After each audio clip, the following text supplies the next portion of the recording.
Hi guys, welcome to Get Curried. This is the Bombay chef Varun Inamdar, and today I'm going to show you a very unique mutton recipe. It's called the Railway Mutton Curry. Let's begin. Since this mutton curry has its roots in the east of India, I'm going to use some mustard oil, but however, you're free to use any oil of your choice. While using mustard oil, it's imperative to heat it till it starts smoking because that reduces the pungency of the oil.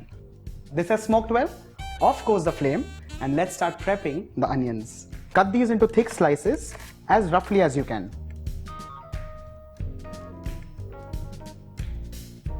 Well, the onions are ready, so has the oil cooled.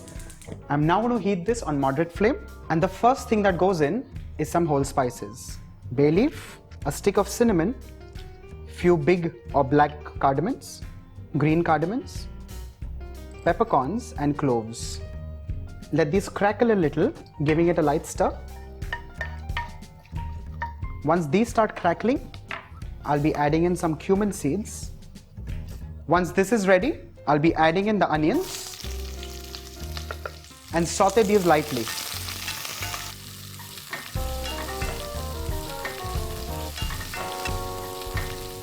The onions are lightly sauteed. I'll be adding in the ginger garlic paste. A quick mix. Just make sure the rawness of the ginger and garlic is completely away. This may require stirring anywhere between 3 to 4 minutes. I'll be adding in some spices. This time, the powdered ones. The first one is some turmeric. With this, some coriander powder. With this, some red chili powder. And finally, some whole dried red chillies. A nice mix, and just make sure the masalas cook nicely and evenly well. So coming to the name, it's called a Railway Mutton Curry because this was served to the passengers in the first class compartment of the railways. Isn't that cool? The spices have sauteed well. The next thing that goes in is some peeled potatoes. So I've just peeled these, washed it and cut it into a half. Along with this, I'm adding in some seeds of fennel, and for the potatoes to cook, some water.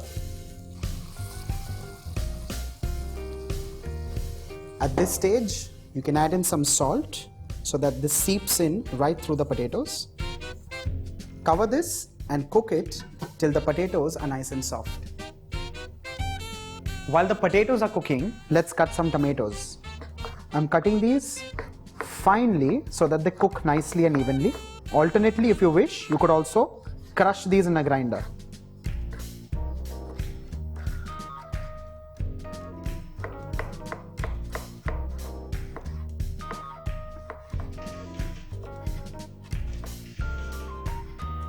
Along with this, let's also chop in some fresh coriander leaves.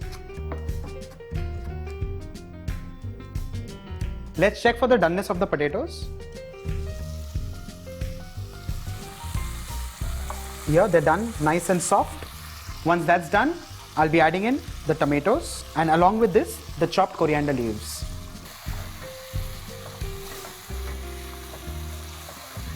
Stir fry this for a minute or so, and along with this, add in the boiled mutton pieces along with the stock.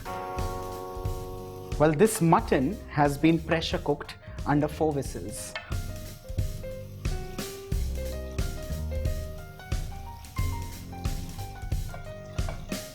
You can cover this and let it simmer for 8 to 10 minutes till the oil starts floating the top of the pan. Well, if you notice, this curry is very similar to your curry from Bengal, which is called kosha mangsho. And legend has it that a British officer who was aboard a train wanted this to be mellowed down because he had burnt his tongue. So the cook was kind enough to mellow it down with a little bit of coconut milk and curd. So let's add that now. So I'm adding in some coconut milk and along with this, some curd which I'm going to whisk a little.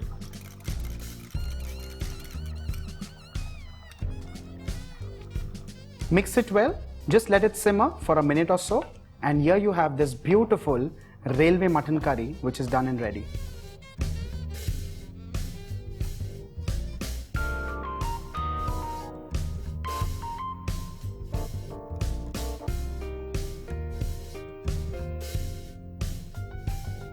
So here is this authentic recipe of Railway Mutton Curry. Try this with steamed rice. Until then, get curried.